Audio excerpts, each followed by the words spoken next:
What are you doing, Kenny? Kenny, what are you going to plunge?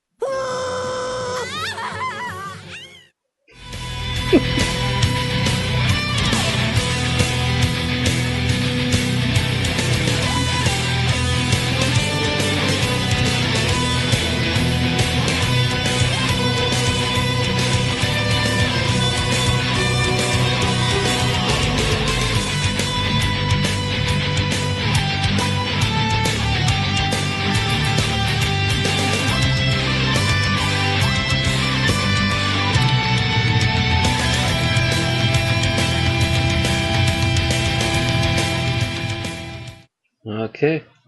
What are you doing, Welcome, Daleks, Thalls, and others, to the 101st episode of an Unearthly Podcast.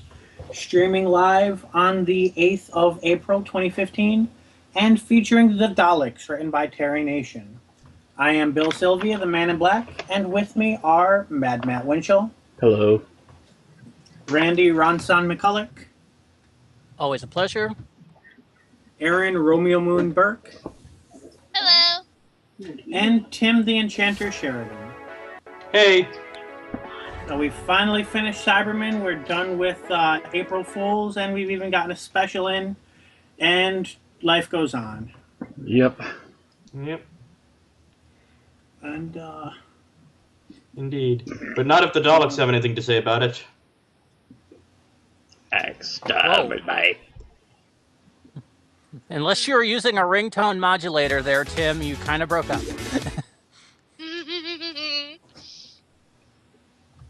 Really? Please. I didn't say that. All right. Exterminate. So, we have quite a bit of news today.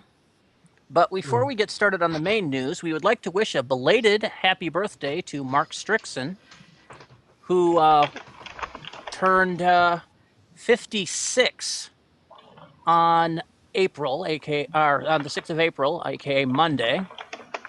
How do you spell that last name? Strickson is best known for playing the role of Vislor Turlow, a Fifth Doctor companion during the 83 and 84 season.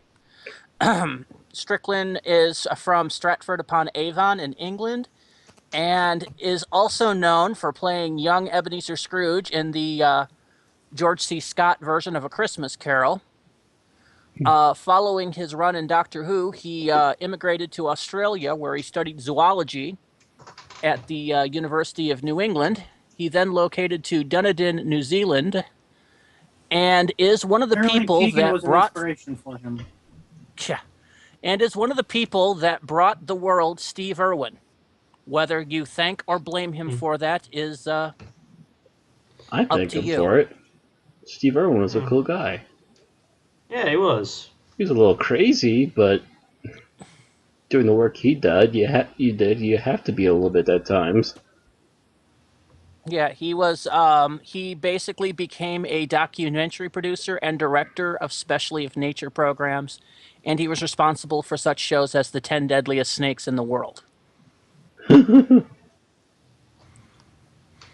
So that's pretty much what he's been up to. He's 56 now, and Deadly as far as Snakes, I'm aware, again, maybe he's. Tegan was an inspiration. Ouch. As far as I'm aware, he's still doing what he's doing. And he shows up to do Big Finish audios with Peter Davidson on occasion, too. So, happy birthday, Mark. Mm-hmm. Happy birthday to him. So, oh, I'm sorry. That was actually, dang it, Bill, you changed who was doing what. No, I thought that was supposed to be for you. Oh, no, sorry, Yeah, that that was an was. older. That. I did change things in between last night and today, but that was yours, yes. Okay, all right. Sorry, I got lost on who was what. All right, so Versions. let's move on to awards. Aaron, I believe you're up. Yep. Listen has been nominated for a 2015 Hugo Award. If you don't remember, Listen is one of the episodes that aired last season or last series. Episode was written by Stephen Moffat and directed by Douglas McKinnon. was the 4th episode, Series 8, shown worldwide last autumn, and is nominated for the Best Dramatic Presentation Short Form category. Other shows nominated include Game of Thrones, which has triumphed at the awards in the previous 2 years. Yep. Dramatic presentation in short form. Yeah. Other shows include The Flash pilot. That's a pretty good show. Ooh, yeah, Game of Thrones. that's gonna be a tough sell. Yeah. Mhm. Game of Thrones, The Mountain and the Viper. That was a pretty good episode too. Grimm, Once We Were Gods, and Orphan Black by means which have never yet been tried. Am I the only one not voting? Am I the only one not in favor of Doctor Who in this category? Why? What's your go? Well, particularly the fact that I did not particularly like Listen. No, neither did I. Of those, the only other one that I watched was the Flash. I'd go for that. But I kind of like the I do pay attention to Game of Thrones, and I actually did like that episode. So, and I also like The Flash too. I have not watched Grimm or Orphan Black yet. Yeah. We should note that we are in a vocal minority. With the Listen, the internet apparently loved the heck out of it. It depends upon who you ask. Because if you talk to people that I know are fans, but don't, like, say, go about normally doing podcasts like we do, a lot of people didn't like it. Really? Yeah, a lot of little pockets just hated that. Especially since a lot of them also, like us, pay attention to continuity. So it depends. Your mileage may vary. I liked it, but I liked it on its kind of more creative merits and stuff. I understand why people would not like it, though, too. Yeah. Where The Flash is going to be pretty hard to beat. It's popularly liked. The special effects they use in The Flash are unbelievable. Though I would argue that there are later episodes of The Flash that are far better effect-wise. That said, this being the Hugos, I feel like I didn't hear the name of the category, but I feel like this is probably a writing award, being the Hugos. Yep, I know. It's best dramatic presentation short form. Oh, okay. So actually, in that case, effects would be it's an overall award for science fiction, not So it's the effects will take a hit. The effects on The Flash are unbelievable, especially, considering if you look at the effects of The Flash 20 years ago when they did it in the early 90s. Which was but okay I think there's then. better. I think there were better episodes than the pilot, and ones with even better effects. The first episode with Captain Cold, for instance, I think I would have voted for. Isn't Captain Cold the guy who dresses like an Eskimo? Yeah, Yes. but they do him a little. You haven't been watching The Flash, I take it, No. Matt? Not yet. Although there is the criticism of him that he's supposed to be someone who's smart enough to develop his own gun, whereas in the show he essentially blackmails Cisco into keeping him in guns. Yeah, it makes no sense. That part that does bother me with The Flash is the fact that he mentions in one episode that he's memorized every piece and part of that gun that he stole from Cisco. And yet when he gets it taken away from him, he has to go to Cisco to make him a new one. Yeah. If you know every piece, you can build the put gun. together a new one, yeah. Unless you don't have the materials, perhaps. Yeah, I guess I'm thinking modeling.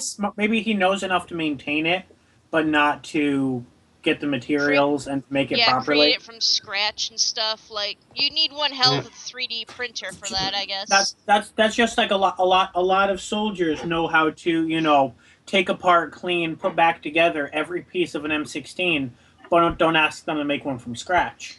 Yeah. Pretty much. Yeah, he looks less cheesy, by the way, in the CW's Flash. He still he still wears the fur-lined parka. Okay. But he manages to wear that fur-lined parka without without looking like a cheesy dork. He actually maintains a level of badassness while wearing it. Mm-hmm. I think that has to do with the fact that it's not colored like a snowflake. Yeah, he doesn't have the icicle topper on it, and that helps. It's just or the like silly glasses. It's he wears dark sunglasses Well, while doing it. I think the glasses are more, I don't want to freeze my eyeballs off or get frost in them so I can't see. Well, what he wears in the comic book are snow blindness goggles, the ones with the little slits. And here he just wears dark sunglasses / goggles. But yeah, he basically the parka he wears is pretty much like a off the rack blue parka. It's not anything really special, but he manages to wear it and look like a badass.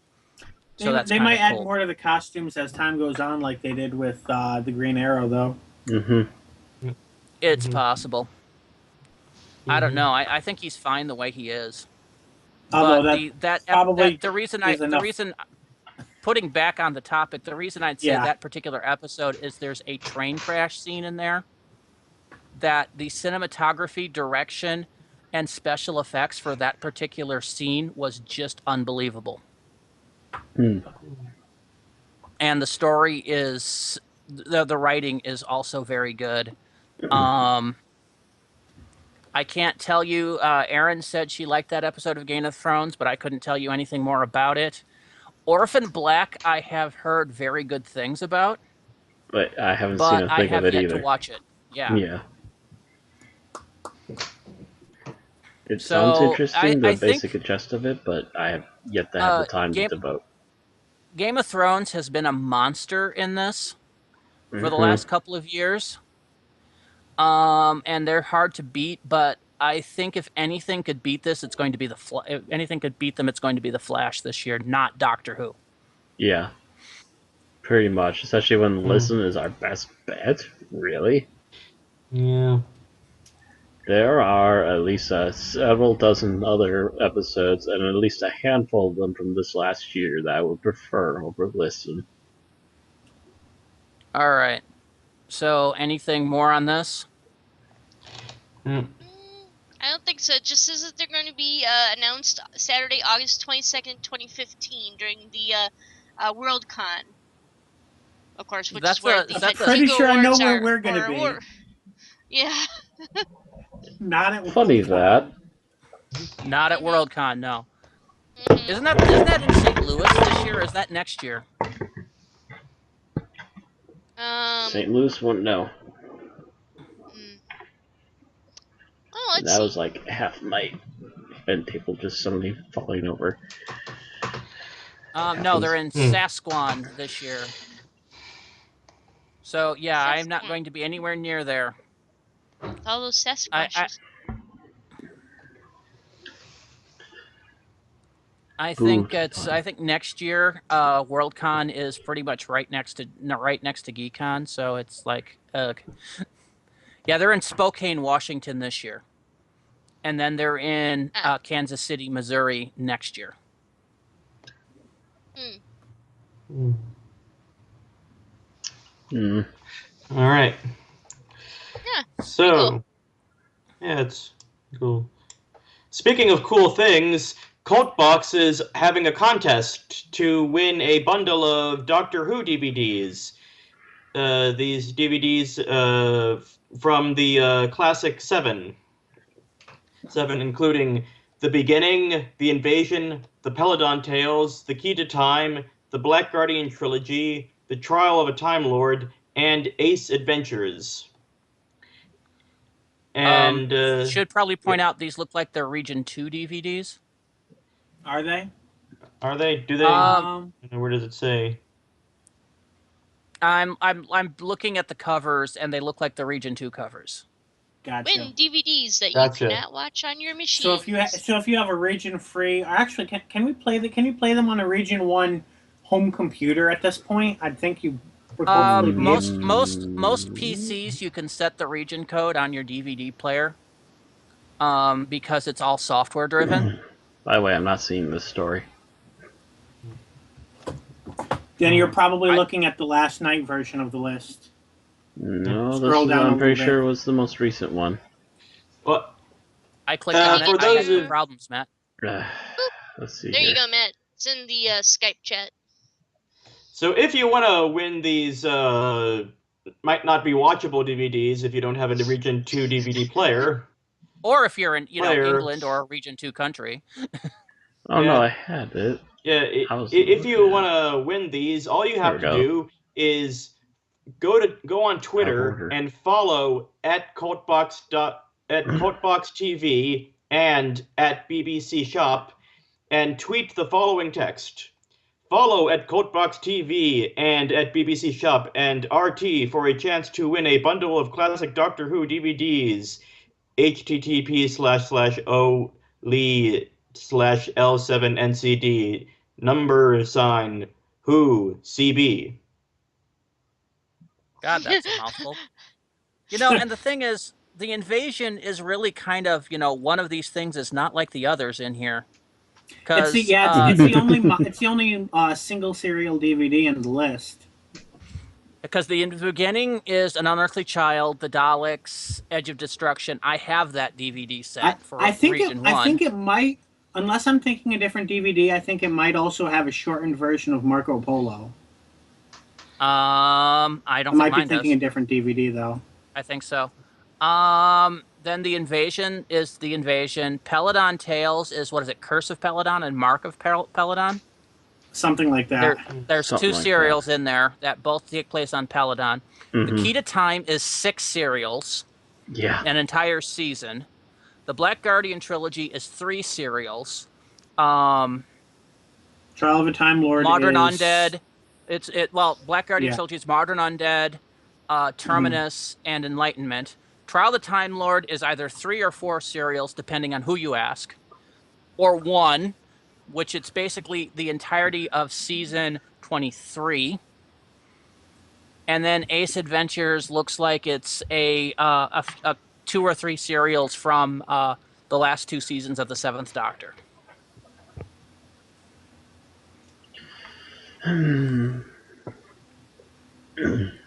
I can't really tell.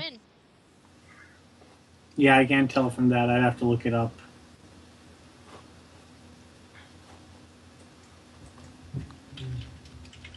But yeah, that's questionable as to whether or not you can get your hands on it. Yeah, and whether it looks like since it's Cult Box UK, they might only be shipping to the UK. Looks like it's Dragonfire and the Happiness Patrol. Okay. So actually one from the first season and one from the second season. Not exactly what I would call the best outings. No. Yeah. It also says in the terms and conditions the prize may not be transferred to any other person. Yeah, that means that you can't win and give it to somebody else. Meaning they won't ship it to somebody else. Oh, okay. If you want, I was going to say, it, who are you to control me? No. Once you have it, you could rewrap it and give it as a Christmas present to somebody. They don't care. But you can't win an email and say, I would like you to ship it to this person. No, it goes to you. Although I have had situations where somebody won a contest like that, and they were like, hey, Bill, what's your address? And gave that to them as their own address. Yeah, but I don't know if those particular contests had that particular disclaimer on it. I don't know. I can't tell. I don't know how they're figuring that out. What are they going to do, come to the house and check? Yeah, I'm like saying, I don't know. But that's part of the disclaimer and the prize.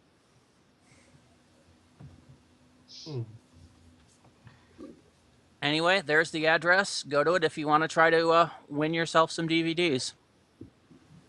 Yep. In our next piece of... Sorry, go ahead, Bill. I was going to say, our next piece of news here, the official walking tour returns to Cardiff. This is a 75-minute tour to take fans into areas in Cardiff used for filming Doctor Who that stood in for other cities, planets, etc. From the past 10 years of episodes, including some from Series 8, which Peter Capaldi and Jenna Coleman filmed in. It's ironic.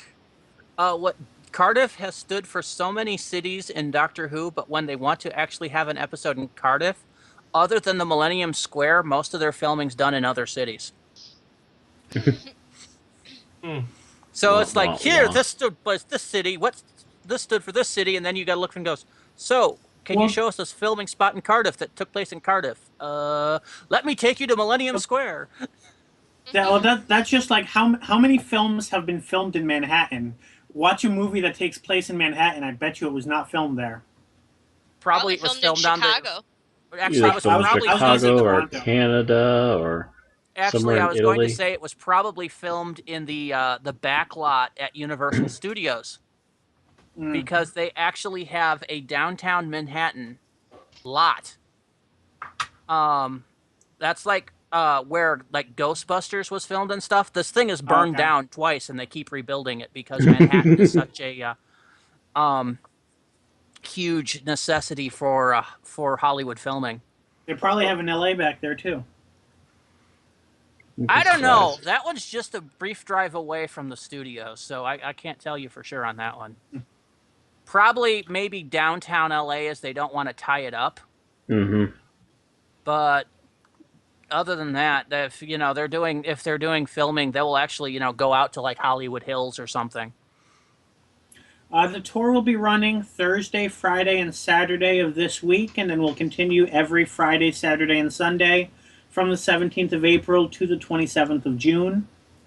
The next bit's on Easter, which already passed, so there's no point talking about that. Unless you right. have a time machine.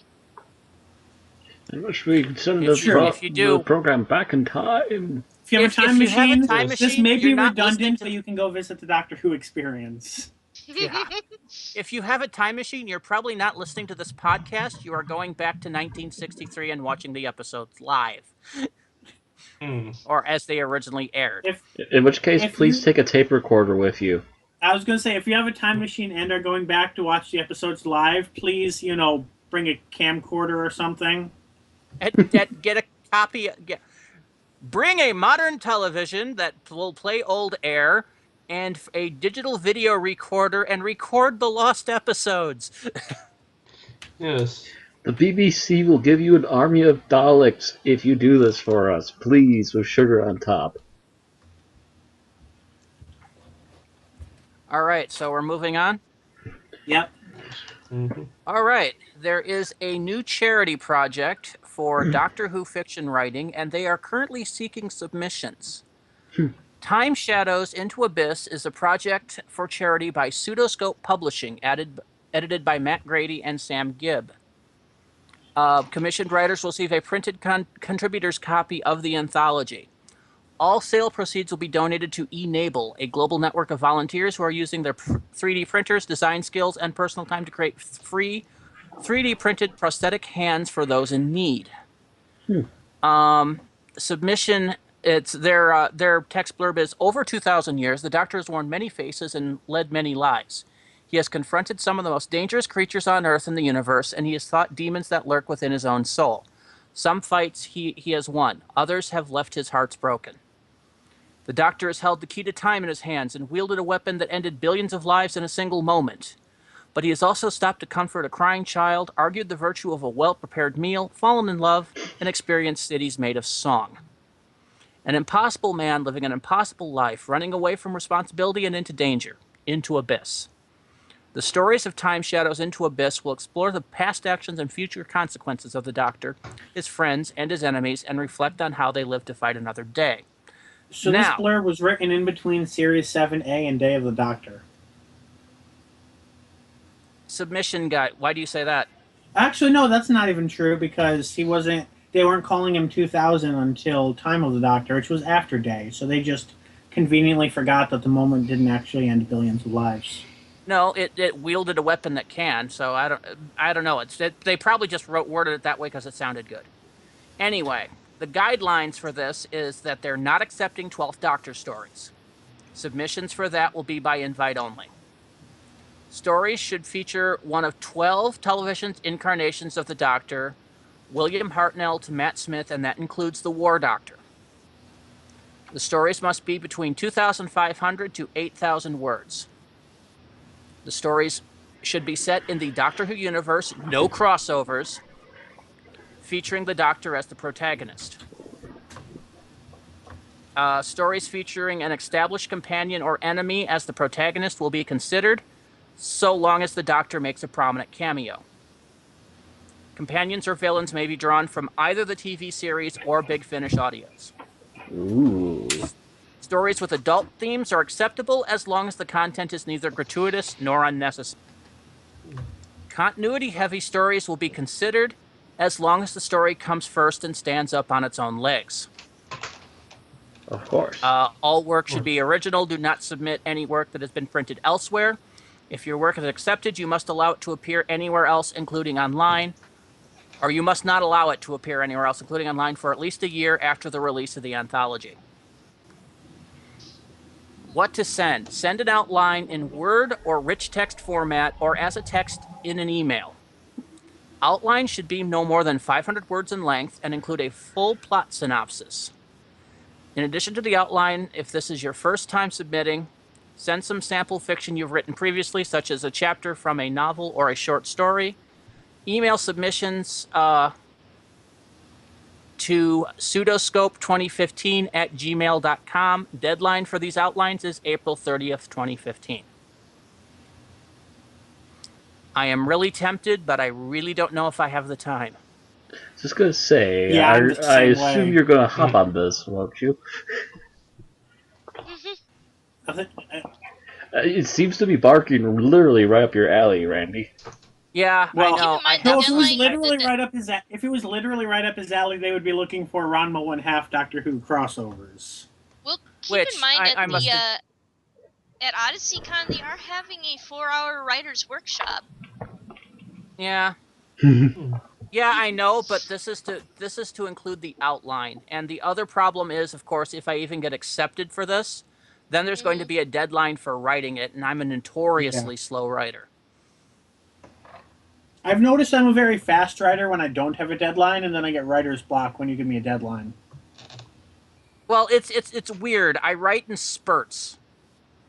I can crank out 3 chapters in a couple of weeks, and then I'm stuck for a year because I literally get stuck on like 2 paragraphs and can't go further. I will rewrite them 116 times, and they're still not, and I still have to go back and rewrite them some more. So it makes it very hard for me to write on a deadline. That's also why the main things my friends are working on is getting me to actually finish a first draft of something before rewriting it 15 times. So yeah, I'm tempted. It's tempting for me to do this. I have a few story ideas, stuff I had originally wrote up as adventures for like the Doctor Who RPG that I could immediately, or stuff that I had planned to write skeleton-like, or that I had skeleton ideas for writing for my Doctor Who Ranma crossover, but are good enough to stand on their own legs. I'm a little curious if Handy counts as a doctor. Handy? You The, mean the You alternate mean tense? handles? Yeah. No, he means not Handy. handles. The Journey's End tenant. Okay. Oh, okay. yeah, the alternate tenth. Did he travel in It'd TARDIS? be hard. It'd be hard to do that one because the rule that says it should be set in the Doctor Who universe, and that's technically a separate universe from the main Yeah, Doctor Who I mean universe. that was my. I was thinking. I was like, a steampunk story would be popular, but if you're going to do a steampunk story, you might as well set it in the established steampunk setting that Russell T Davies created. Well, it's post steampunk, whatever you want to call it. Which would be which would be in another universe. I mean, it's alternate universe, but it's not like fan made alternate universe. So I think they'd count it. It is part of the televised universe, just like the world of fiction or anything else. And I'm wondering if they would allow an alternate universe that's kind of based on a universe on an alternate Doctor Who universe, like the universe in Inferno, where everybody was a fascist version of themselves, kind of thing. I mean, I'm sure as long as probably the establishing point would be that the real Doctor appears. Yeah. rather than it being a fascist alternate Doctor. No. Yeah, this would be the Doctor. It would be kind of a la Inferno. You know, where he tries something, it blows up, and he winds up in like fascist modern London with fascist Kate Stewart.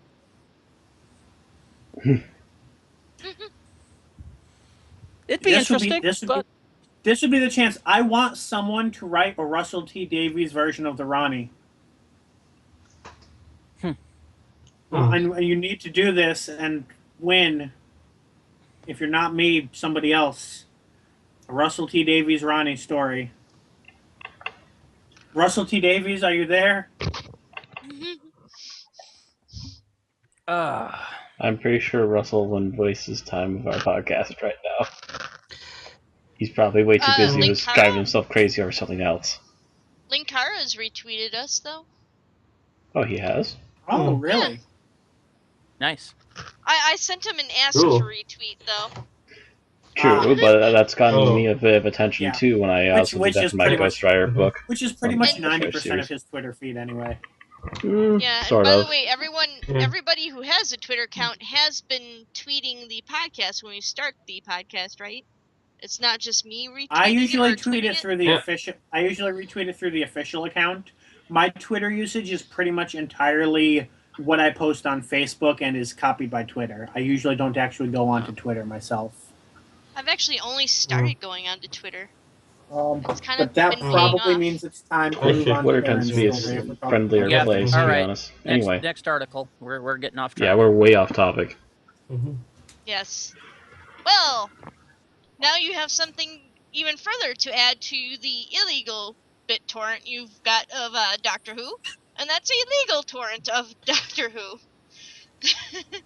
It's BBC Worldwide has announced a new collaboration with content distribution service BitTorrent to mark a decade of new Doctor Who. To celebrate 10 years since the series reboot, the file-sharing network will be offering a 10-story box set featuring specially selected highlights from the modern era of Doctor Who for $12 globally. The package will include exclusive content, video content from incumbent Dr. Peter Capaldi, who gives us insight into some of his favorite Doctor Who episodes, as well as Doctor Who Earth Conquest, the documentary about the 2014 global tour which saw Capaldi and companion Jenna Coleman travel the world to meet their fans. So, and this torrent will include... Let's see here. This torrent will include Series 1, Rose, Series 1, The Empty Child, The Doctor Dances, Series 2, The Girl in the Fireplace, Series 3, Blink, Series 4, Special, The End of Time, Parts 1 and 2, Series 5, The Vampires of Venice, Series 6, The Doctor's Wife, Series 7, The Rings of Akhaten, 50th Anniversary Special, The Day of the Doctor, and Series 8, Listen. You know, that list is particularly interesting. Mm-hmm. You mean that one guy wrote half of it? Yes. Or more? But the thing is, when that one guy took over, then it becomes episodes he didn't write until the last Except two. For the last two. Yeah, it's like Russell T, Stephen Moffat, Russell T. I forget who did Vampires of Venice. Neil Gaiman. I forget who did Rings of Akhaten. Stephen Moffat.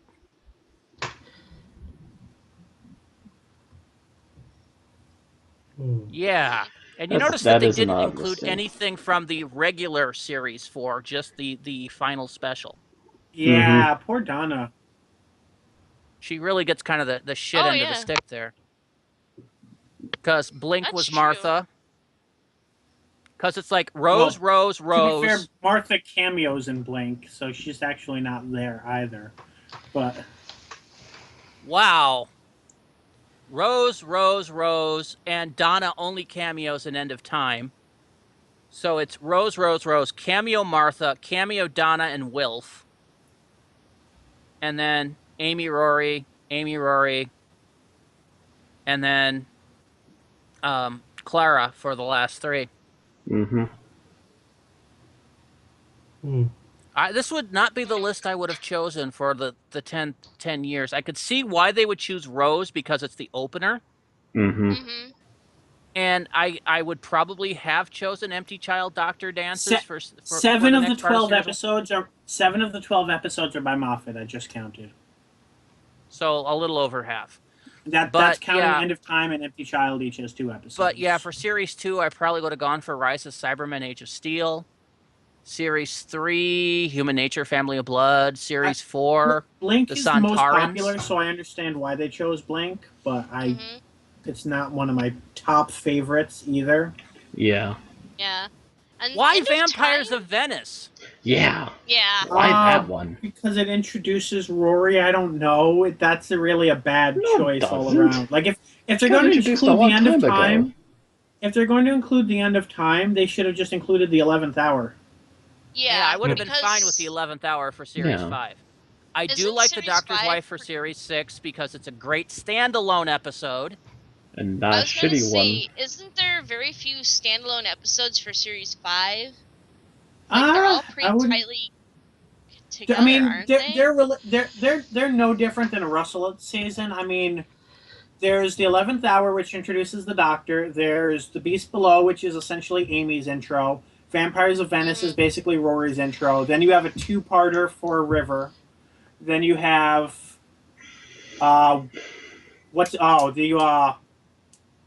God damn it. The Lodger. Oh no, the Witch Painter. Damn it, I always forget names when I need Van to Gogh. say them. Van Gogh. The Van Gogh episode, and then I think the Lodger's the following season, right? Yeah. No, the Lodger is Closing this Time season. is Lodger the is this season. Lodger's So this it's season, then- and then you've also got yeah. the Silurian episodes. Oh yes, I forgot. I skipped that. I forget where in the season those fall on us. Oh no, I think that's those are where mid-season. Rory died.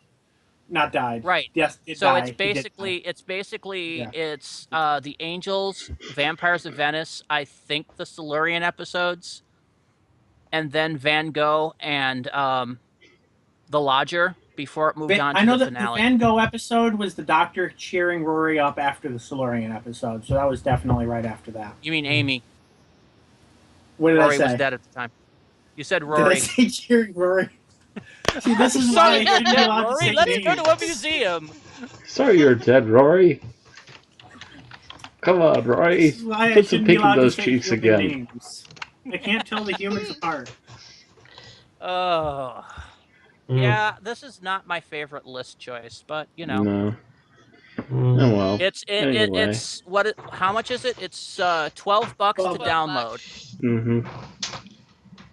Keep in mind, I think a lot of these are available on Netflix, provided you have They a Netflix all are subscription. available on They're- Netflix, They're all Listen is the available. only one Yeah. not on Netflix yet. and that should be available within a couple of months, I'd think. Yeah, Yeah. most likely.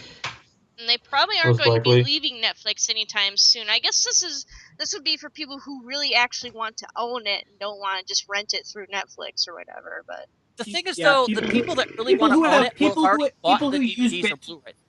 People who use BitTorrent but want to own the episodes and want to pay for I don't it. know. That still doesn't I make don't know. sense. This is a weird situation for maybe it's for people that don't have access to proper Netflix. People coming in to think of countries it, that don't. Which is interesting because Australia just got Netflix. yeah, who actually still uses BitTorrent nowadays? Now that Pirate Bay is taken down. Pirate Bay's been taken down since Let- when? Oh yeah. It Whoa. went back up, I think.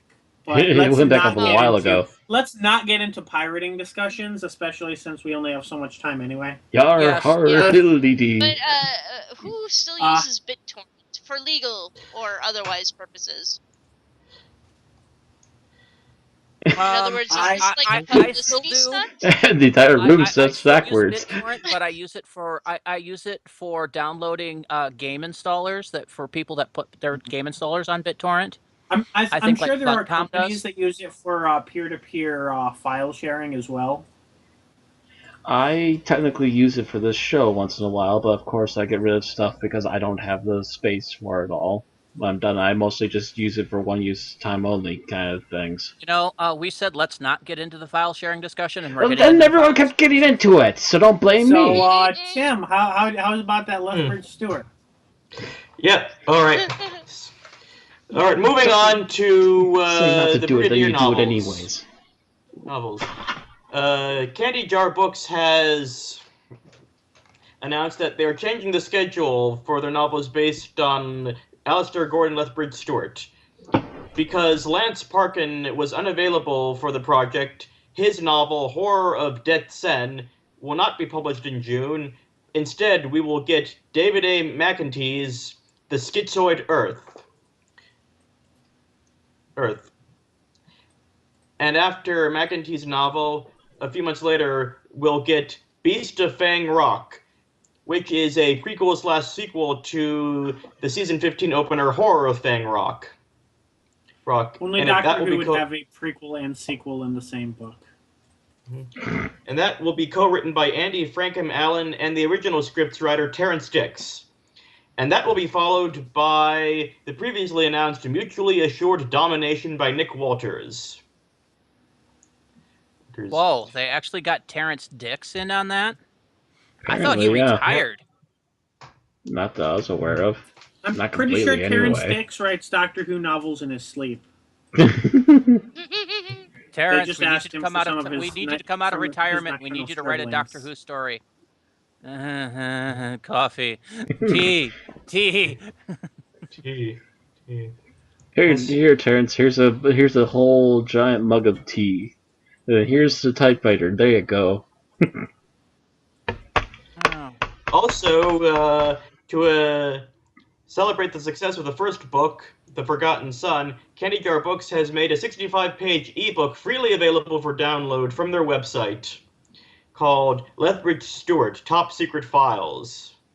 And this ebook is also available for the Kindle via Amazon. Might have to check that out.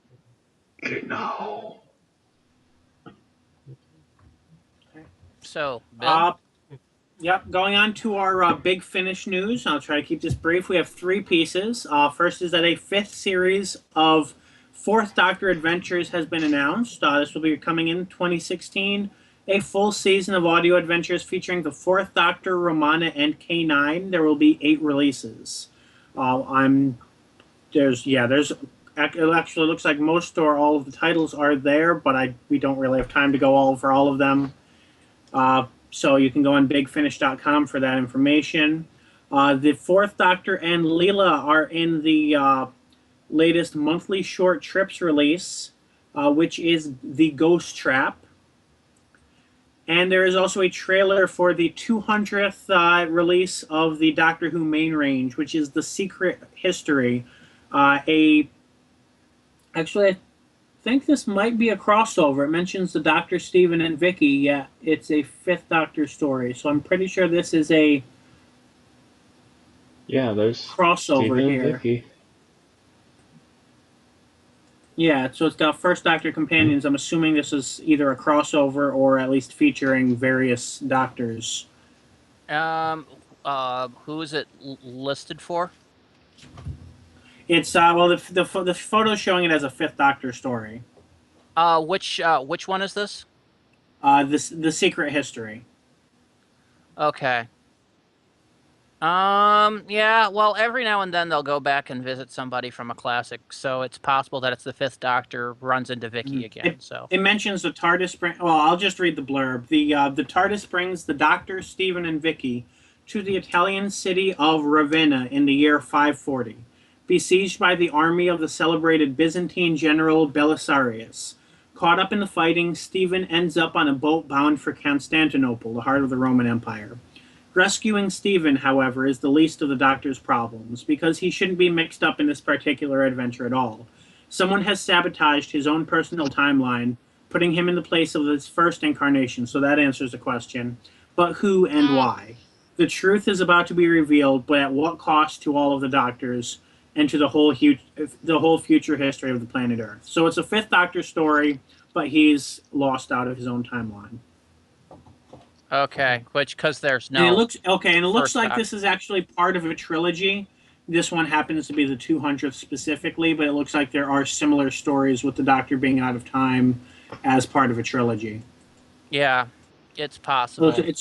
it starts with Doctor Who, the defect. It starts with the Defectors, and continues with Last of the Cybermen, and then it wrapping up with the Secret History. Okay. So you done with the big finish? Yep. That would be the big finish. All right. It's not that uncommon for us to hear of new Who stars that have gone on to do other projects, but it's very rare for us to hear of a classic Doctor Who star that's starting a new project. However, we have heard within the last few days that Bonnie Langford, known for playing Mel in the 23rd and 24th seasons of Doctor Who, will be joining the cast of the British soap opera EastEnders, probably starting in their upcoming series. Doctor Who and EastEnders have had kind of a bizarre relationship over the past 25 years. It has crossed over. It has crossed over with Doctor Who on 3 separate occasions. Only one of which is technically considered canon. The first is the horrible web production Dimensions in Time, which I usually will refuse to announce, but we'll ignore that for the sake of this news article. Which is such a horrible disaster zone of production that nobody, not even the current production staff, considers it canon. The second time it crosses over with Doctor Who is in the episode Army of Ghosts and the second series of New Who, where there is a TV where they watch an episode of EastEnders on TV. That is the only canon time EastEnders has crossed over with Doctor Who. The third and final time was a blurb, I think, for the 2011 or 2012 British TV Awards, in which the Doctor, while attempting to bring its host to the awards show, accidentally winds up on EastEnders. That, of course, is also not considered canon. Of course. It is not Doctor known Who yet. actors also have native history with EastEnders. Yeah. A few people that have been on EastEnders have gone on to be in, of course, completely different roles in Doctor Who. And it is not known yet what Langford's role is going to be. Oh, wait, yes, we do. She'll take the role of Carmel Kazemi, Cush's mother, in EastEnders. So that will be kind of interesting to see. If she's someone's mother, I'm going to assume she's going to be pushing carrot juice.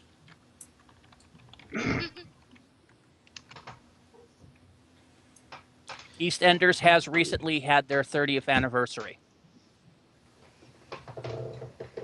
So, moving on. Aaron. Okay, so next to the news, Karen Gillan will make a return as Nebula in Guardians of the Galaxy. Guardians of the Galaxy 2. The former Doctor Who companion could be poised to shave her head again as she returns to play the supervillain. Karen Gillan will be back in Guardians of the Galaxy 2. The former Doctor Who companion is poised to potentially cut off all of her hair and her hand to reprise her role as Thanos' adopted daughter Nebula when the sci-fi franchise returns. Director James Gunn confirmed that Gillan will appear as the blue-skinned villain in the sequel to 2014's Marvel hit during a fan Q&A on social media site Periscope. The 44-year-old filmmaker, who has also worked on Dawn of the Dead and Scooby-Doo, hinted as much last year, saying, "I have so many plans for Nebula." I love Nebula. I fell in love with the design of Nebula. I fell in love with Karen Gillan as a person, and I love the character of Nebula, he told Yahoo Movies, adding, "She's the one that you really dig because she's the cool one that we need to get more of. I hope to God that we get a chance to see a lot more of Nebula." And this week's Q&A, Gunn also confirmed that one character villain, Ronan of the alien race of the Kree, won't be making a return in the sequel. Yeah, so. Ronan No, Fortunately. really? The guy that got disintegrated well, into it's- nothing will come back? No. Well, it's a comic book movie, so. Yeah, I Speaking actually of guys did that get remember. disintegrated into nothing, they can Yes? segue into an Arthur Darvill discussion, couldn't it? Well, hold on a second. I did actually hear of a recent interview with Karen Gillian on this very subject, and she has said that she does not want to get her hair cut off for this movie if she can avoid it. She's going to see if they can do what she can by putting her hair in a, in A a ball wig cap piece this or in time. a Bald skull cap? cap or something. In a Skull bald cap? cap, yeah. Would it If be she can feasible avoid it. to just time. have the hair digitally removed? I Digitally don't removed know. is going to be really expensive. Yeah. Yeah. It's basically, I think she has just gotten her hair back to her choice length after doing it for Guardians of the Galaxy. Yeah. Oh. So if she has to turn around and cut it off again, she's going to be a little bit, oh. Oh, man. Yes. I don't know. Like a skull cap might work, but it's also kind of old it's kind of old, and having it actually shaved would probably look a little bit more natural.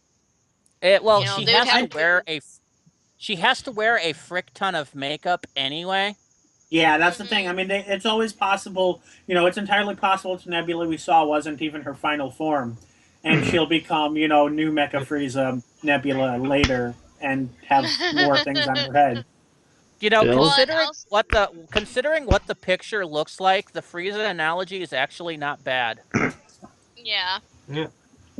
Well, and I think also with a lot of makeup and stuff, they do that actually digitally, apparently too nowadays. Some of it. So they'll do Some of it, yeah. touch-ups for it. So yeah.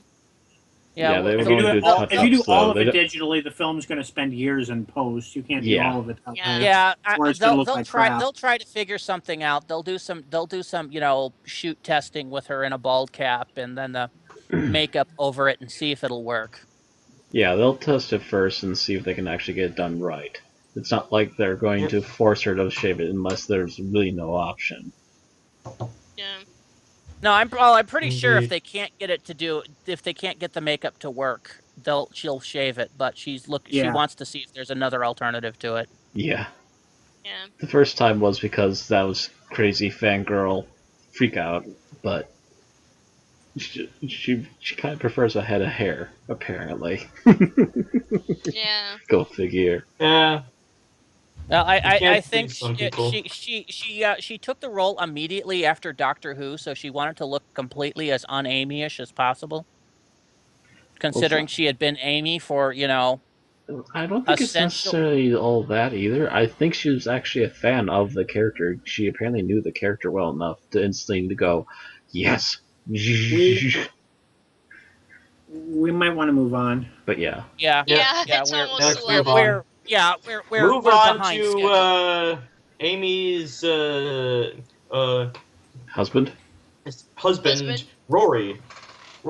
Arthur Darvill will be cast in the new spin-off to The Flash and Arrow as the time-traveling hero Rip Hunter. Now that can't be a coincidence. He's Rip, but he was Rory. Rory. Yep. Alright. He joins Ciara Renee as the heroine Hawkgirl and former Superman Brandon Routh, who reprises his role as the Shrinking Atom from Arrow. And according to a report in Deadline, a third main role has yet to be cast. That would be the black one, I believe, that they had. Yeah. Or was it black or Latino that they had a casting call for? They said a black female and a black male and a Latina female, which I think they had cast the Latina. Black male. I think that's probably Hawkgirl. That was the Latina female. The black male, I believe, is still the only one they're casting call out, and we were trying to figure out if that might be Cyborg or Static. Cyborg, or Static, Steel. Black Thunder, Kid Flash. Steel. Steele's also a possibility, but I don't think he was ever like a teenager type character. It could but also, Teenage it could character, also, no, it's but it he could was still also be the, popular. it could also be the new Aqualad. Oh, true, yeah. true. I'm waiting for Apache Chief to make an appearance. Technically, they remade Apache Chief on Young Justice, so they changed the way his power works now. So So there he no is now longer a says Enoch Chuck. and grows huge. No, he basically has a mystical aura that expands around him in giant size. So the character that Rory is kinda... playing, interestingly enough, is a cross between the Doctor and fellow time traveler Cable in some ways. So He's kind he's of like essentially the DC Doctor. he functions kind of as Cable, where he will show up in modern comic books being from the future and avert some major catastrophe. In his own comic book series, he's kind of more like the Doctor, where he wanders around time, being a do-gooder. And there's been several interpretations on the character throughout the years he's been out. He has some relationship with the other DC character, Booster Gold, and is in at least one timeline Booster Gold's father, or excuse me, Booster Gold's So, son. and in other words, his relationship with Booster Gold is just as complicated as the Doctor's relationship with the entire Pond family. Yeah, or Cable's relationship with the Summers. Oh, That's I'm looking up images of Rip, and yeah, I can kind of see where he might be Booster Gold's son. Yeah, he's also rather Cable in a few of those too. Mm-hmm. But we'll see what version they're going to be doing with Darville next year. I can't wait. Indeed. I'd like to know what the show is going to be called. We don't know yet. That would be Super Friends. Yay, Super Friends! That name has been bandied around.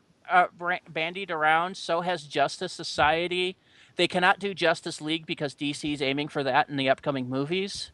Mm-hmm. Otherwise, that Young would have been an Justice? obvious. No, because Brave and the Bold is another one that's been speculated.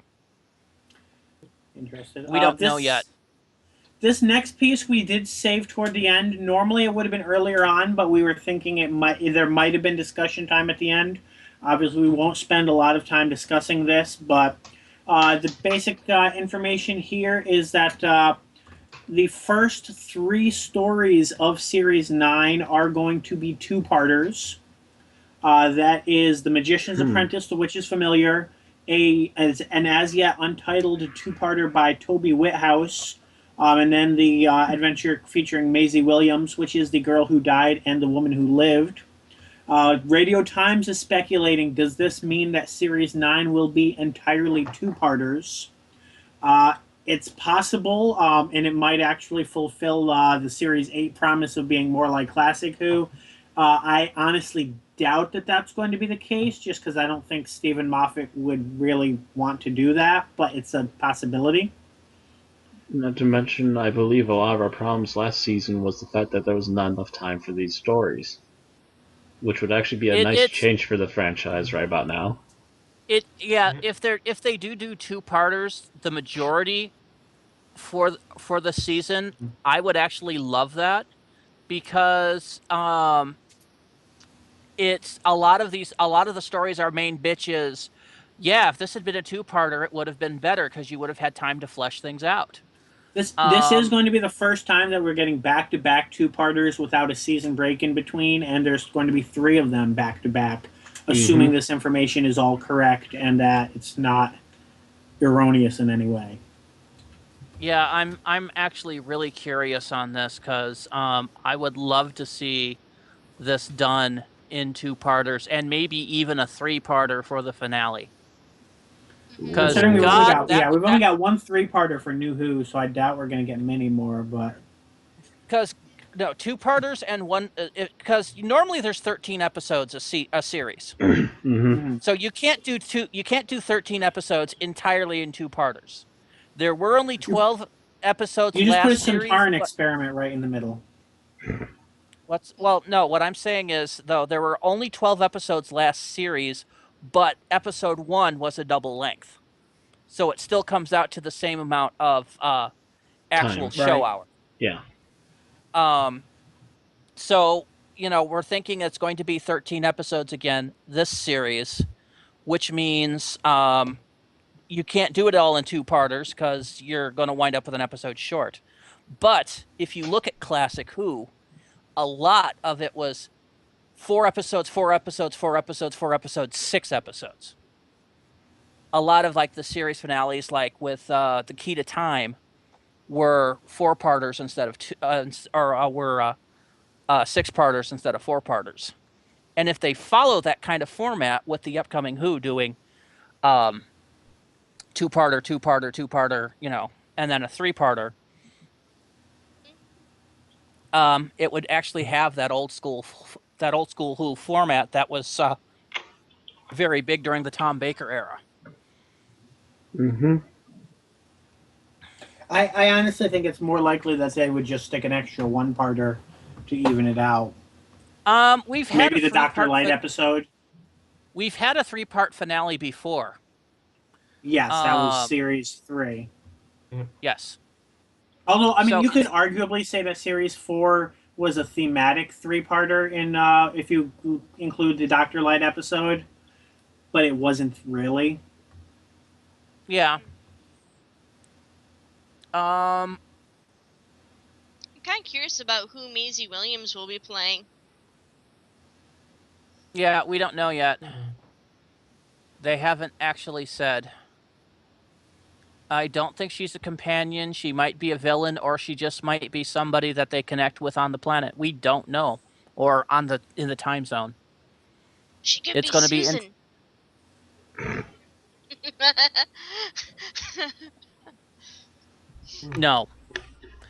Literally, if they're going to get Susan, they will go hire Carol Ann Ford to come in again. Please.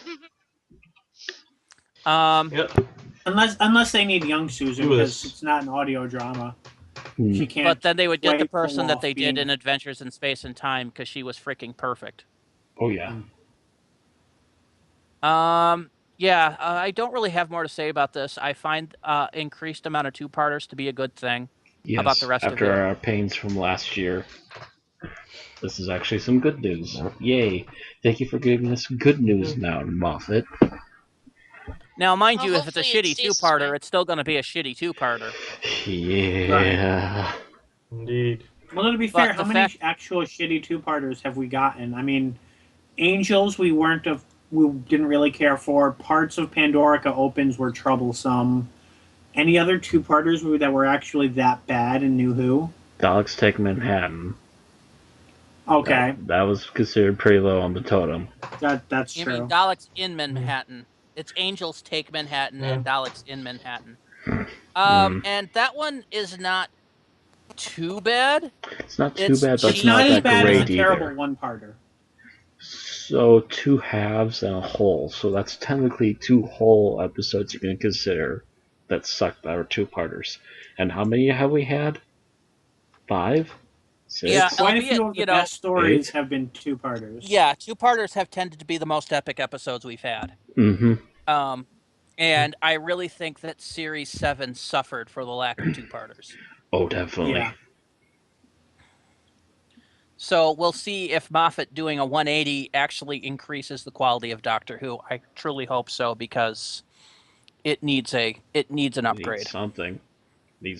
Desperately needs something to work with. So we're all in agreement then this is a good thing. Yep. Yeah. All right, Pretty quick so agreement on that one. let's move on this and get to the summary because we're behind schedule.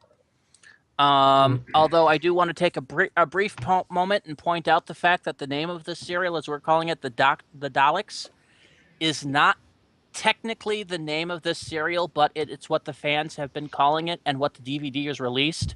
None of the parts of this episodes have ever had the name the Daleks in it. I think the Wasn't it next originally serial called, like, is The the only Monsters? serial that actually ever had an episode named for. No, the next 2 serial. Well, not the next 2, but The Edge of Destruction, The Keys of Marinus, and I think there might. Mm-hmm.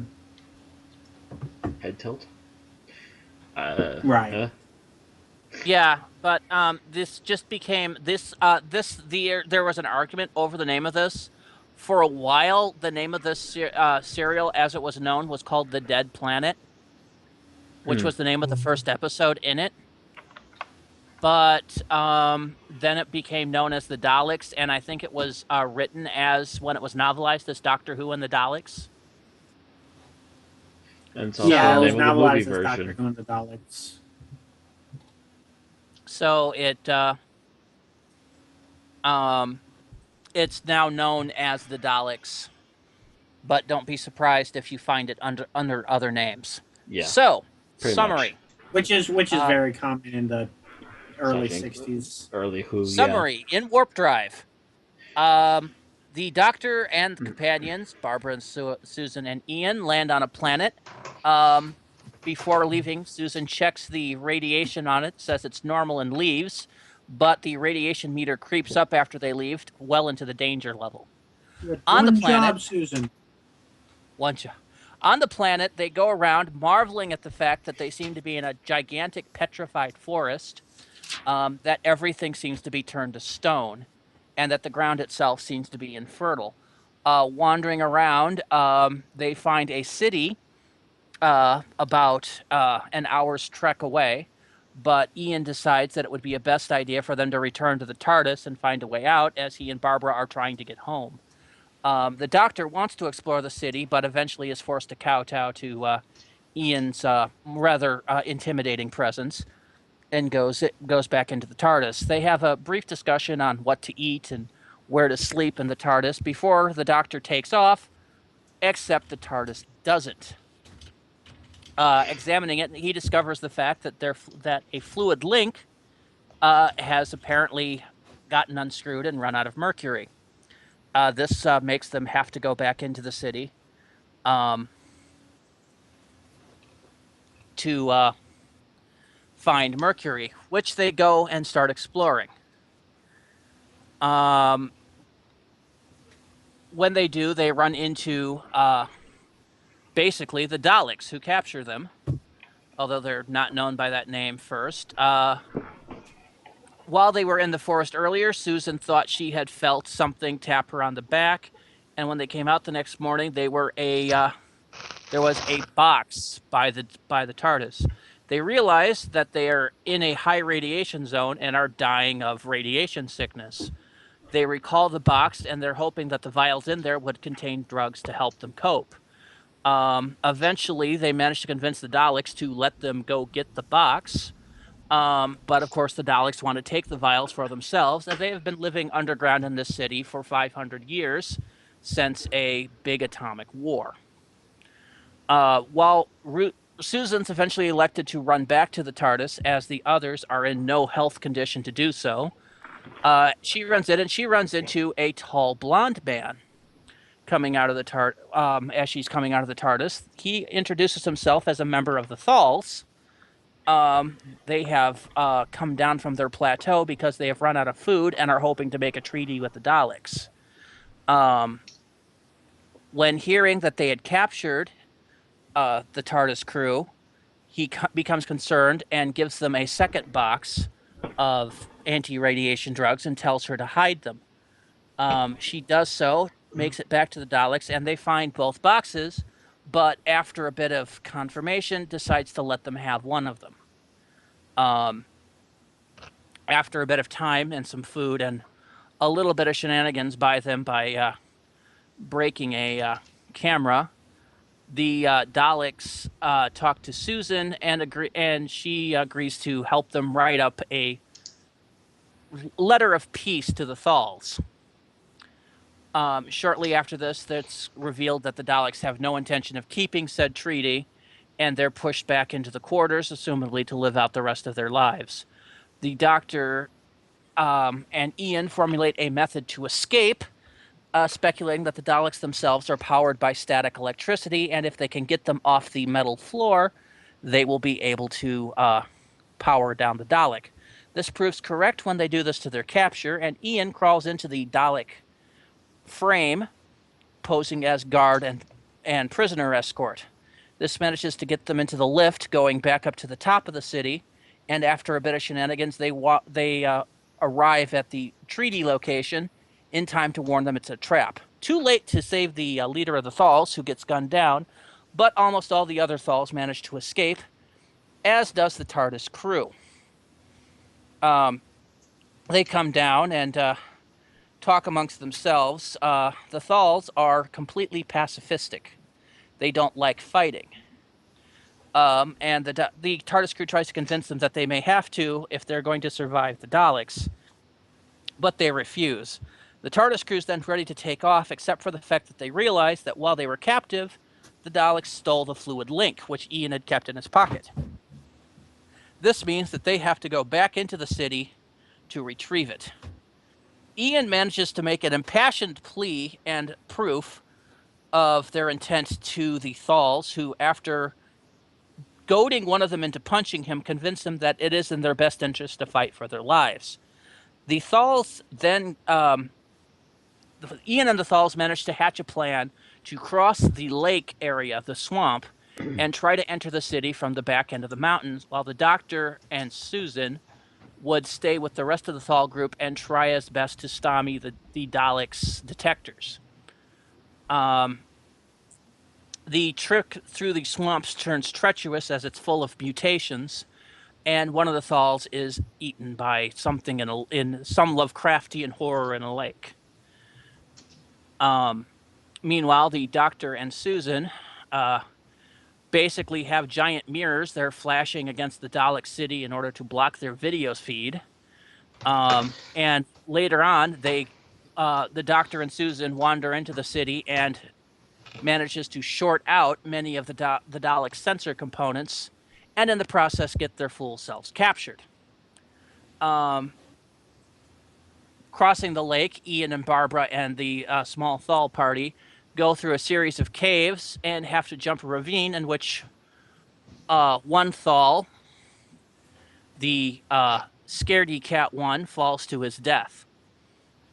Apparently about 10 feet before they actually would get into the city.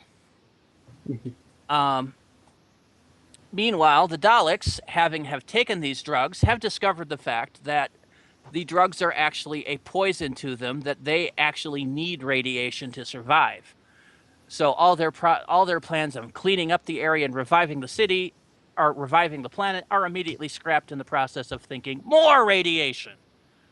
So they plan on basically blowing all the radiation from their reactors out into the surrounding area, poisoning it on a more permanent basis. And they're actually in a countdown to do so when the Thals break into the city from both above and from the caves. A gigantic melee ensues, in which several Thals are killed, and the Doctor and Susan are eventually found and set free. As the countdown approaches 0, the Thals manage to take out the Daleks' power source, and the city powers down. The Daleks plead to the Doctor for help, and the Doctor basically responds that even if he wanted to, he didn't know how. And thus the Daleks were defeated. And they were never heard from again. Right. Afterwards, Thank the goodness Doctor for that. has a brief saying of goodbye with the Thals and takes off to their next destination. Only to have the TARDIS console explode and trailer coming up for the next episode, The Edge of Destruction. There, we're back on schedule now. Hooray! Yay. All right, so we know how this goes now. Things we liked, things we didn't like, scene we liked, scene we didn't like. Matt, what did you like about this episode overall? Oh, I'm probably going to steal somebody's right now.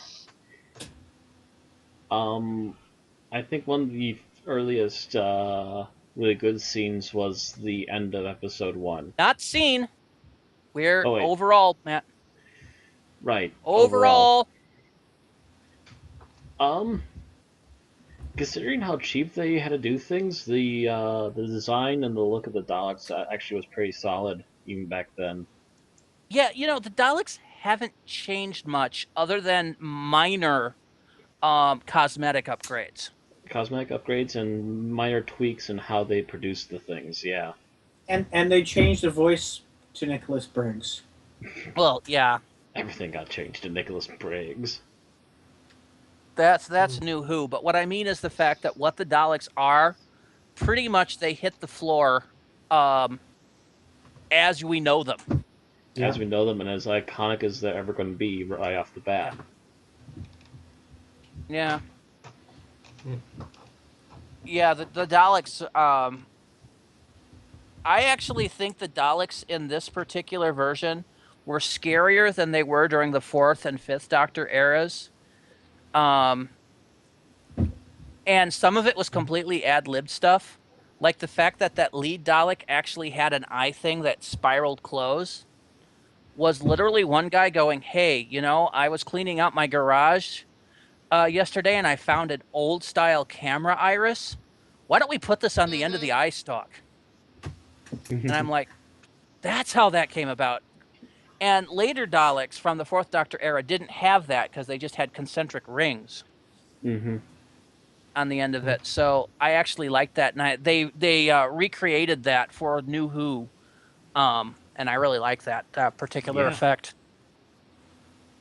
They finally upgraded for New Who, yes. So, Tim, what did you like overall? Overall, I really liked the atmospherics in this serial. It had a very I thought it had a Hammer Films-esque vibe to it, especially the scenes in the jungle with the light and shadows. It's kind of very interesting you mentioned that, Tim, because I believe this was filmed at Lime Grove Studios, which is the one that produced most of the Hammer horror films. Not to mention Hammer Studios is also the one who made the movie version of this particular story as well. As the next one. And they got Pierre Cushing, who played a number of characters in the Hammer horror movies, to play the Doctor. Well, that's interesting. Mm-hmm. And mind you, Hammer horror... Yeah? Horror? Hammer horror was already underway at the time, considering the Hammer horror version of Dracula was 1959. Yeah. So... Yeah. They had been going on for at least 4 years, so...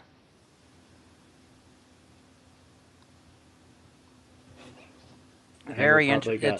The Hammer guys probably got to have a good look at it, and they said, hey, you want to make a movie version of that? We'll help you make a movie version of that. Indeed. The only reason why William Hartnell wasn't actually in the movie versions was because he was too busy actually doing the show, and his memory was already starting to fail him. Yeah.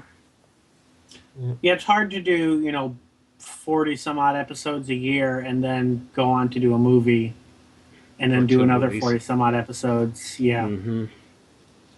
Pretty much.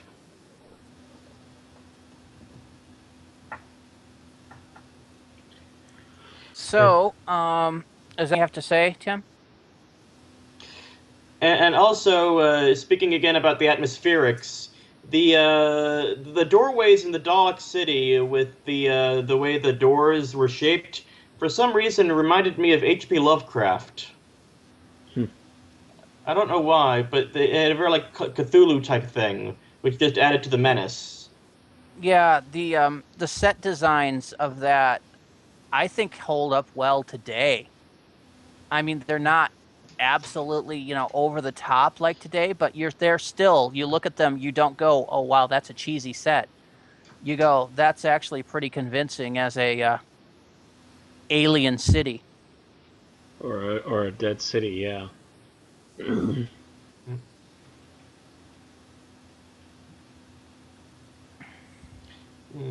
So that's my 2 cents. All right, Bill? Well, my first one was about 80% of it was what Matt said, so I'm just going to finish that thought and then go on to my second choice. And it was the visual and sound design of the Daleks was my initial choice. Obviously, Matt took the visual aspect of that, so it's not a full thought on its own, but the visual and sound design were both very successful in this. As to my second choice being a more complete thought, I like how they managed to take what were probably cardboard or otherwise static sets, and rather than being, oh, this is just a difficult to believe jungle planet, nope, it's a petrified planet. That's why that's why the sets don't move and there's no breeze. Yeah, that's it. And I kind of like the tongue in cheekness of that. Yeah, but at the time, that was actually what they were aiming for. That's what the script called for, was a petrified forest. True, but it's So- not. It doesn't look that different from sets of forests that are not intended to be petrified. So I mean, I don't know. Maybe I just read it that way, but it felt like it was kind of poking fun at the sets that they had available. I don't really think it was. I think you're reading a little too much into it. This was too early to be too tongue-in-cheek about that sort of thing. But it's a nice thought, but it's a little too early for that. Yeah, I do agree with you with the Dalek sounds. It's amazing how many of those sounds still persist to this day. Mm-hmm. Like the heartbeat sound of Dalek ships and Dalek bases. Boom, boom, Mhm. boom, boom, boom, boom. Yeah, that's still used today. And there was a period, again, during like the 4th and 5th Doctor eras where that sound wasn't prevalent, but it is such an iconic Dalek sound that it always should be.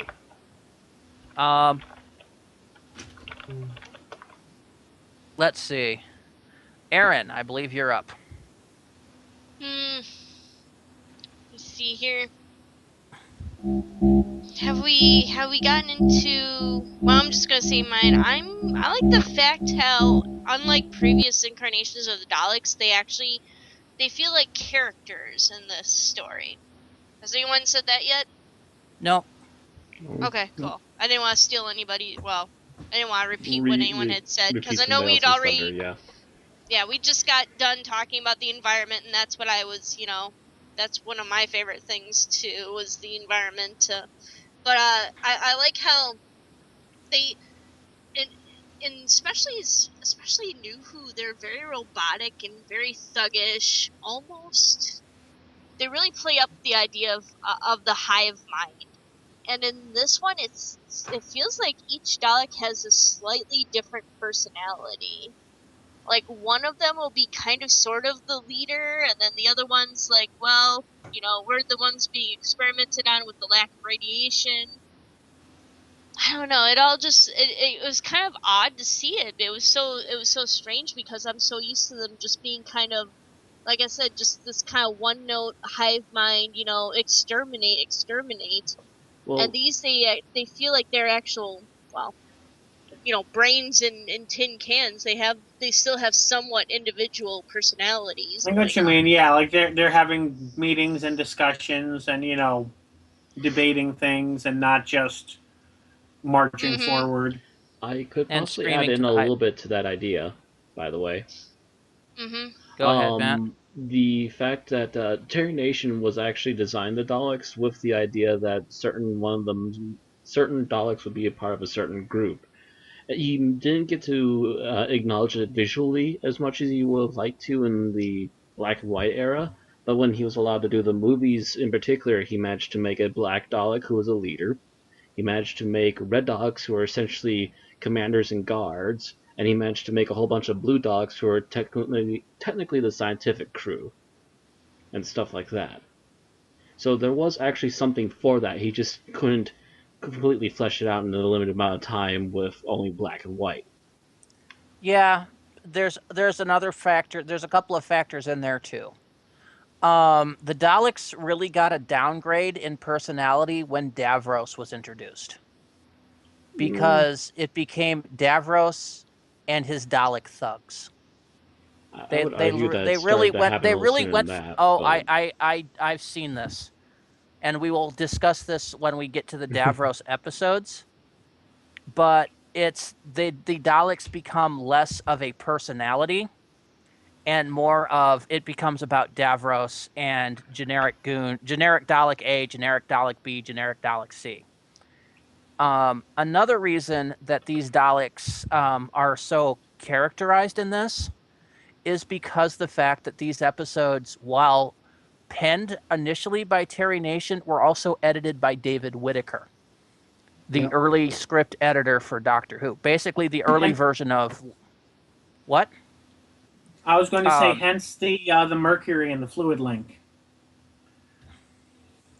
But one of the things that Whittaker put into the Daleks, or at least tried to when he rewrote Nation scripts, is the fact that the Daleks in there have massive claustrophobia from being basically encased in a tin can their entire lives.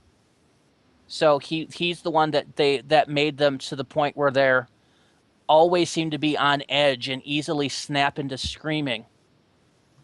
And that became part of the Daleks' personality. I mean, we take it for granted now, but that's David Whittaker's writing that did it.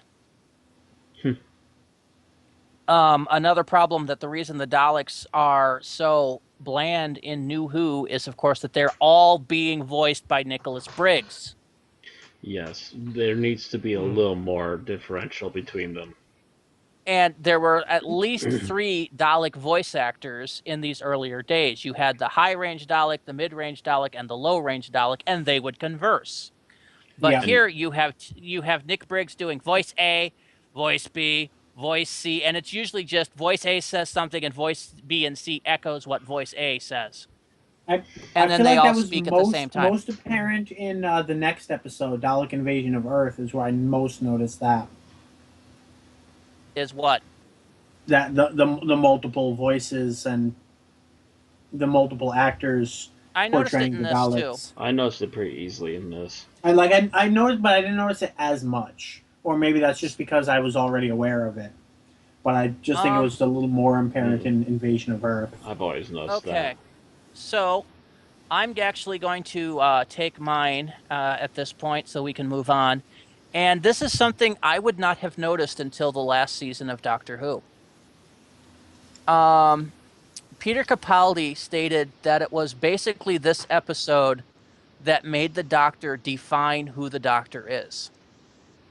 That he's not the Daleks.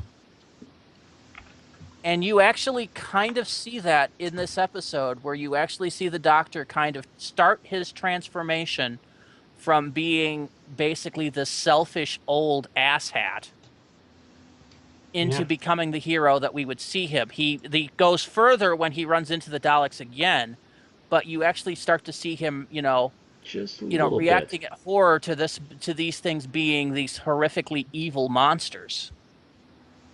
As he can't believe that there's something out here that evil. Just a little bit, Because if you watch him at the end of the episode, he's being more like the Doctor we would know than what he's been up to this point in the series. He still has a bit of a few obstacles to go through to stumble over, but it's the first step in the correct direction. All right, Matt. So what didn't you like in general? In general, they have the sound right, but I think we kind of noticed here and there that they gave too much dialogue and too long of a dialogue bit to some of the Daleks, and some of them just couldn't quite make it work right. The Daleks would kind of get a little bland here and there when they had to do paragraph after paragraph of reading. Even certain phrases, like there's one point where he's asking for a confirmation from a Dalek over the intercom, and the Dalek replies yes, and I'm like, Daleks don't say yes. Yeah. They were still feeling out how the Daleks are supposed to kind of talk yet. They got some of the basic sound right, but they were still working out the dialogue for these characters. Exterminate was there, though. Oh yeah, exterminate has always been there a little bit. Versions of the word. The word exterminate itself was not there. There was exterminated. Yeah, it was. Anybody who tells you otherwise is a liar. They weren't running down the hallway screaming exterminate, but there was must be exterminated, but not exterminate. But they used extermination too, and extermination also, yes. I'm not saying the exterminate is there, but them using exterminate as their synonym for die shows up quite frequently, and The verb was it's there, just the word was not. Yeah. it's apparently later any other version of the word die would be removed from their dictionary. I still it's there's some obvious verbal gaffes, but it's this is their first appearance, so that Yeah, is to be they're still expected. working on it. They'll hammer it out before the first Doctor's even done. Yep. So, how about you, Tim? All right. In general, what I didn't like were the constant instances of people questioning things they really shouldn't. Like when they have to send someone back to get the drugs from the TARDIS, and they all says, "Well, I can't go. I'm sick. Oh, I can't go. My legs aren't working." Do I have to go? Yes, you have to go. Go. And Like a other bad things like Japanese dub. when I noticed a part when when Ian is in the Dalek and he can't move, and the doctor says they've magnetized the floor, and Barbara says, "Are you sure?" And it's like, why are you questioning that? that serves no purpose. It's like, yes, they magnetized the floor. They made the floor sticky glue. They covered it in marmalade. Laid. Laid. Laid. There are other things you should be focusing on right now than questioning every little thing. I think MST3K had a song about that. It was called Padding. Okay. Bill, what didn't you like in general? I'm going to have to go with the Doctor in this one because while he does improve over the course of the serial, this is probably the nastiest, not necessarily that, but the least moral Doctor that we see. It goes from him sabotaging his own ship so that he can trick his companions into letting him explore an alien planet to flat out saying that there is no room for morals when trying to incite pacifists into going to war on his behalf. And it just does not sit well with someone, with being a fan of the Doctor to come. Mm-hmm. Yeah, I was thinking, this is not the Doctor I know and love. Well, that is I've mentioned that first season Doctor is a real son of a bitch. Yeah, but in this is probably the worst of it. Which makes it kind of funny when I think about it, because while the Daleks, I think, working wise, are actually a little bit better than this, I think the movie Doctor is actually better, because Peter Cushing is a much lighter-hearted character when he plays the Doctor. Yeah, but again, they have hindsight to go. Yes, remember the fact that the technically. Doctor was not intended to be the main character of Doctor Who. Originally, but then again, they titled it Doctor Who. It was intended to be about the companions, about Ian, Barbara, and Susan. The Doctor was supposed to be the instigator. He literally is what Dr. Smith would be for a good chunk of Lost in Space, only less campy. Yeah. Not quite as villainous as his first season, but less campy than anything after first season Lost in Space. Mm-hmm. But he is supposed to be the one to get them into trouble. Now imagine William Hartnell running around the set going, "Oh, William, oh, the pain." and it was only after William Hartnell complained that he thought the character was too harsh and too mean that they softened him up a bit. And not for William the first Hartnell, time, who was also himself a cranky old man at times. He complained about that even in the pilot, and they proved him right by making them reshoot the pilot. Mm-hmm.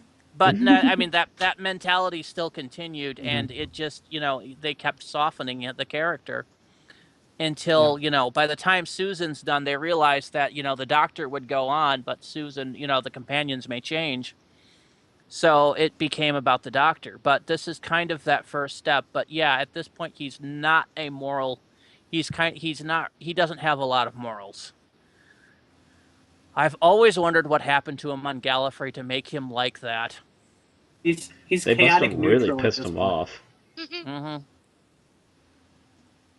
So just a heads up, guys, we're getting a lot of lightning over here, so we might get broken up a little bit. I had a lot of lightning yesterday, but it didn't stop me from streaming the 100th episode we have yesterday, no time to talk about this. Anyway, yeah. Okay, so who are we on? I believe we did just Bill, passed didn't we? me, so I think it is Aaron. It's Aaron. So it's Aaron and then Randy, yep. What I didn't like was the overall was pretty much the costume for the female Thals. Is that kind of more all encompassing, or is that too specific? I would say It's I not would a scene, go ahead. so. I would say go ahead with the costumes for the the overall Thals costume, entirely. For the female Thals. They were kind of goofy looking, and like I expected them to be more like overall. I think they did it better in the Face of Evil, because these people are supposed to be pretty, kind of set several generations after the fall of the civilization. So you'd think maybe they would have. I guess if all the animals are dead, but then if all the animals are dead, then how do they just survive on just, plants that, have only just now decided not to produce crops? But yeah, like, I would expect them to look more like people from the Face of Evil. Like, where, there are still some gizmos around. You'd expect but they'd them be to look running like... around in gizmos. Or they'd be running around in leotards? Like animal. Yeah. You expect them to wear more primitive outfits, like, leathers, etc. Not walking around in what looks like life preservers on their chests or foam sheets. Yeah, those costumes, I commented on the fact that the costumes on that were just, what the fuck. I think the movie ones are a little bit better, but they still weren't perfect. Yeah, movie ones are a little better, or at least. I understand what they're going as this is an alien world, so we don't want to have them wearing what would look like anything on Earth. But still, there's got to be a level where you go, this isn't right. It would be a little better if they were like, we scavenged our clothing from the city. Which is Except a that would have meant, stretch. Which would have meant that they would have had gone into the city. Well, there's probably other cities that are actually abandoned, though, too. Okay. So, what I didn't like was any scene with Antidus. I think it was. The cowardly Thal. Yeah, he was quite annoying. That his face looked like Jack Black's. Yeah, except he was skinnier, and every scene he was in, he's just like, oh, I'm scared of the swamp. Oh, I'm past the swamp. I want to go back to the swamp because it's even scarier in the cave. Oh. I'm like, Jesus, if I want to watch Shaggy, I'll watch Scooby-Doo. Even Shaggy has more balls than this guy. And then he died as he lived, a total load. That Mystery Science Theater. I had a concept for a bump, by the way, but Erin got to her idea in first, and that was the scene where he falls to his death, and he just had one of us dub, I'm all right, and then you just had someone else go, precious, fuck.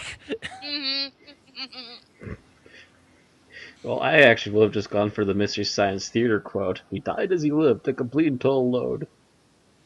Anyway, so scene that you liked, Matt. Single scene. I'm probably going to be stealing this from somebody.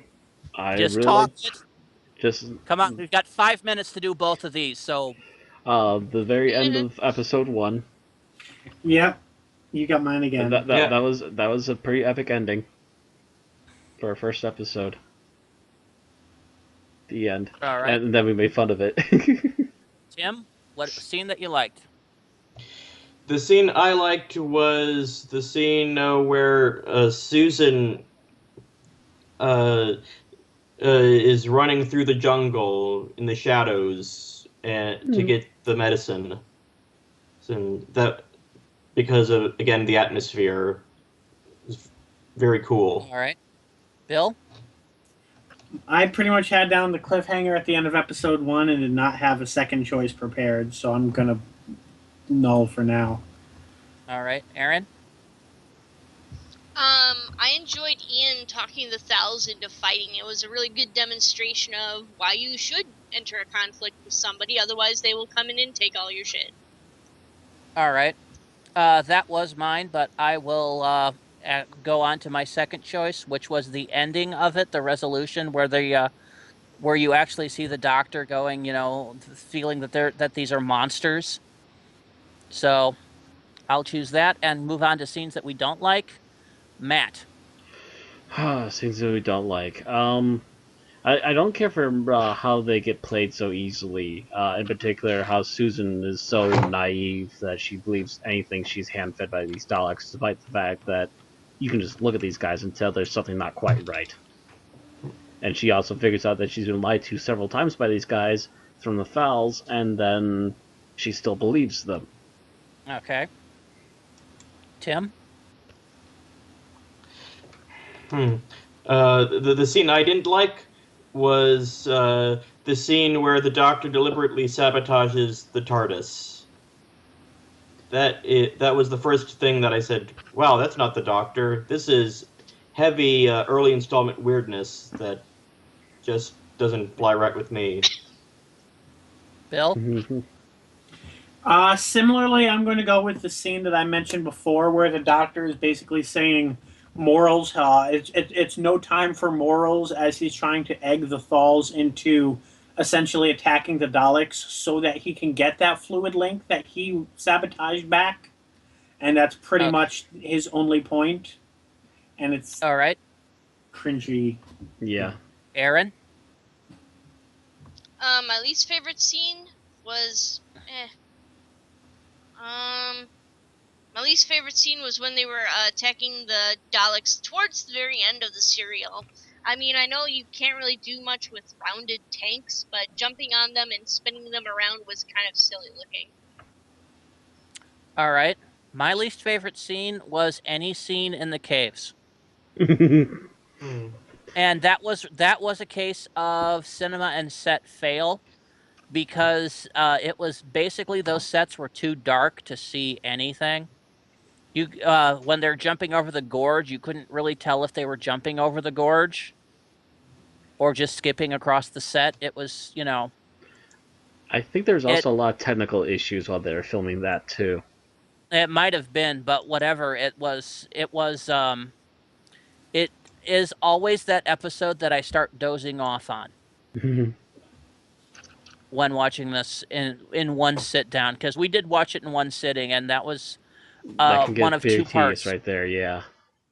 The other part being when they're captured and nothing's going on. Yeah.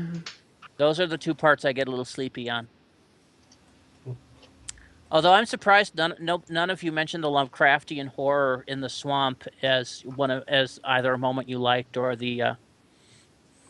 Well, we don't get to see very much of it is the problem. The thing that the scene where it's coming up from the water and opens its eyes, I mean, especially for 1963, that was just kind of like, dang.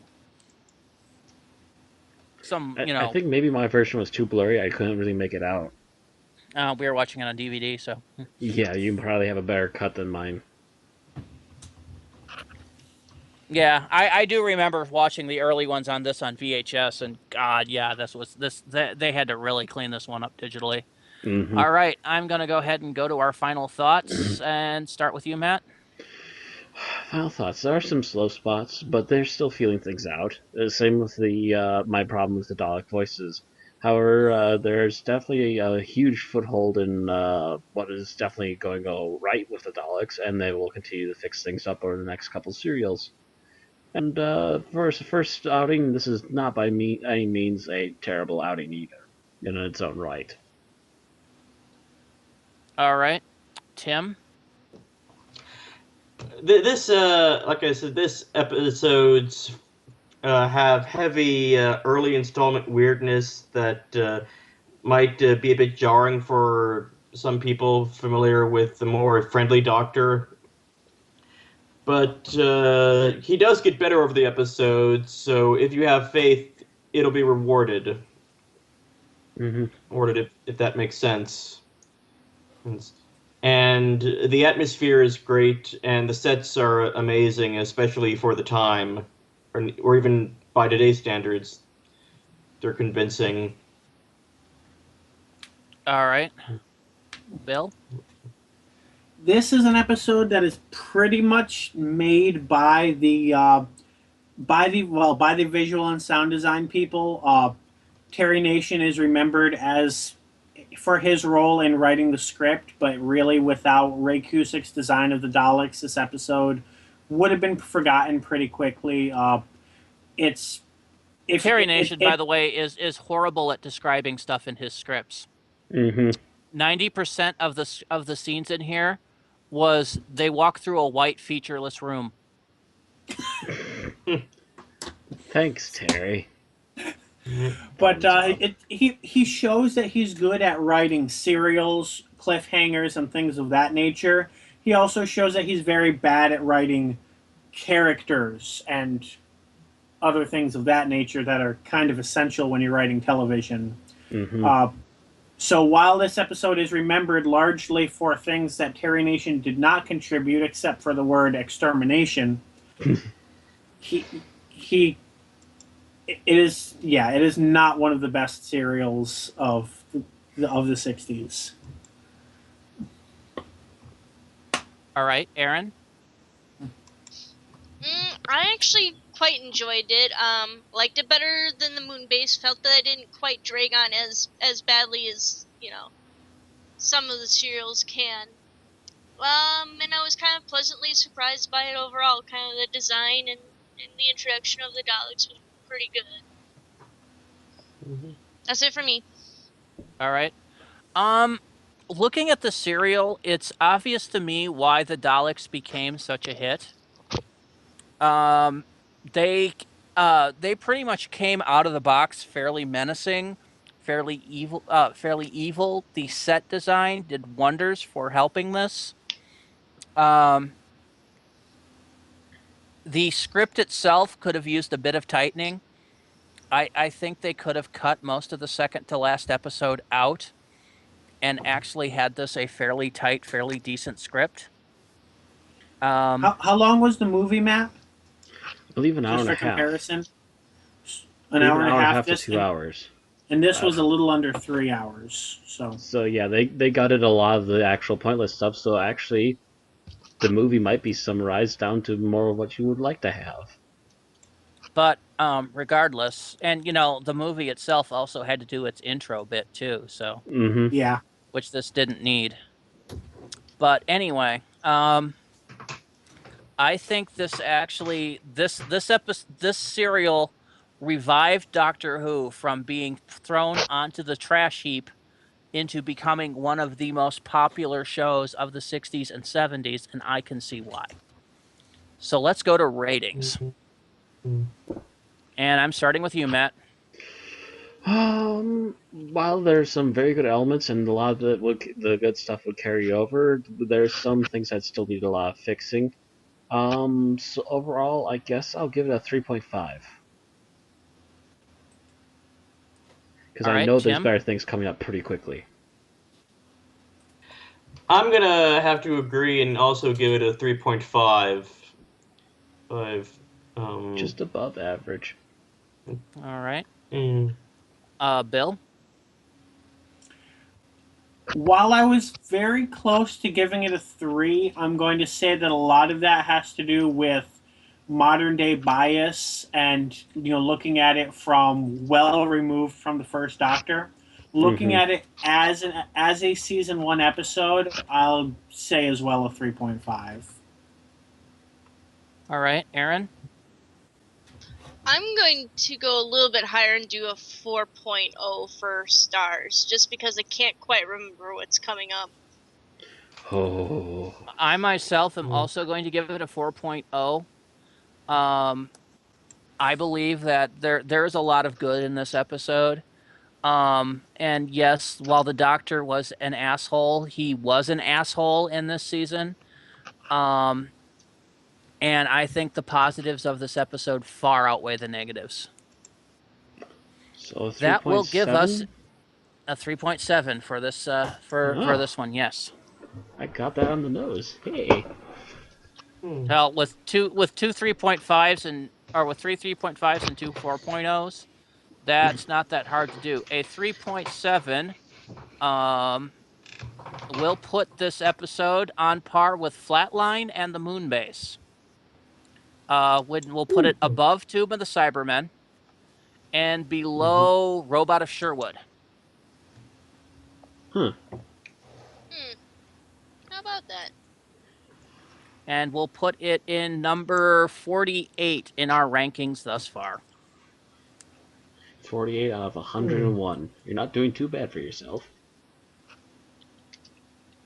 Well, some of those rankings were there, so I don't think there's quite 101. There's 98 now. Actually, yeah, there's not quite 101. Yeah, it'd be more like 98 because we've done a few specials that aren't actually talking about an episode. Our last two episodes were non-rated specials, for instance.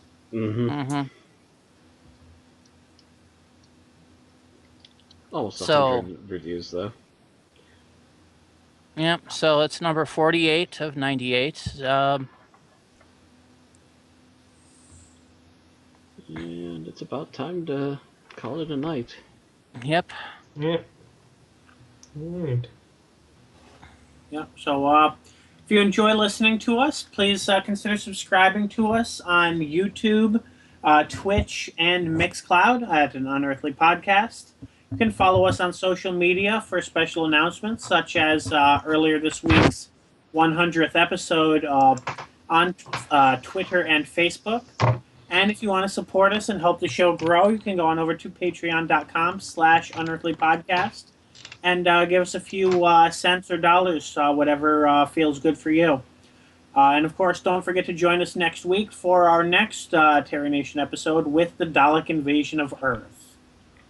Excellent. Our parade of Daleks continues. Daleks on parade.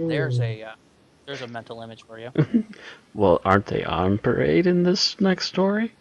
They kind of Yeah, are. pretty much. They do kind of roll down a bridge in formation. That kind of counts as a parade, I guess. And they also give a Nazi hand salute, kind of, sort of. But anyway, well, they kind of have all the worst aspect of Nazis. Yeah, pretty much. Yeah.